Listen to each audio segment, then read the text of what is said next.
Sanibonani wey'ngane zakwethu.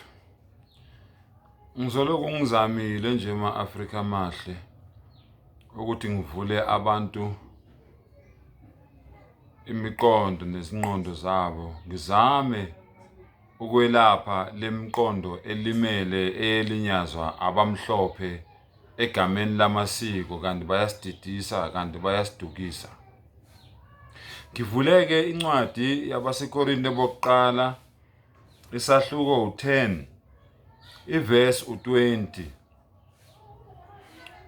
Kodwa ngithi lokho okuhlatshwa ngabezizwe bekuhlabela amadimoni. Yezwa ngisaqhubeka futhi. Wena mawuhlaba uthi uhlabela abantu abangasekho, emqondweni wakho uthi uhlabela abantu bakini abangasekho, kanti uhlabela amadimoni awazi. Kusukela namhlanje ke usuyazi ukuthi wahlaba nje ekhaya uthi uhlabela abakini abangasekho, usuke ungahlabeli bona, usuke uhlabela amadimoni. Kodwa ngithi lokho okuhlatshwa ngabezizwe bakuhlabela amadimoni, kabakuhlabeli uNkulunkulu, kepha angithandi ukuba nibe nenhlanganyelo namadimoni. Ningesiphuze isitsha senkosi kanye nesitsha samadimoni, ningelihlanganyele itafula lenkosi kanye netafula lamadimoni.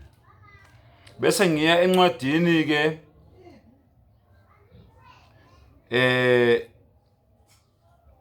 yabaLevi, abaLevi 19 ivesi 31.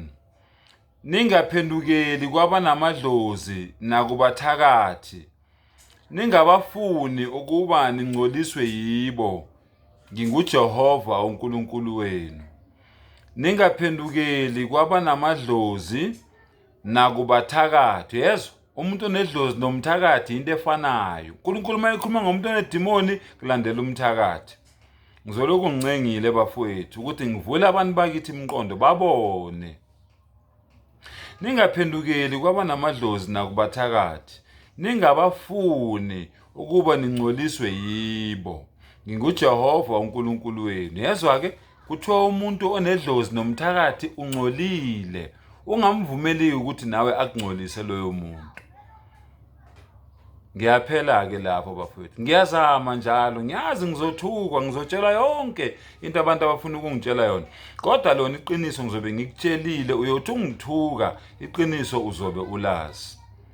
Nginithanda kakhulu.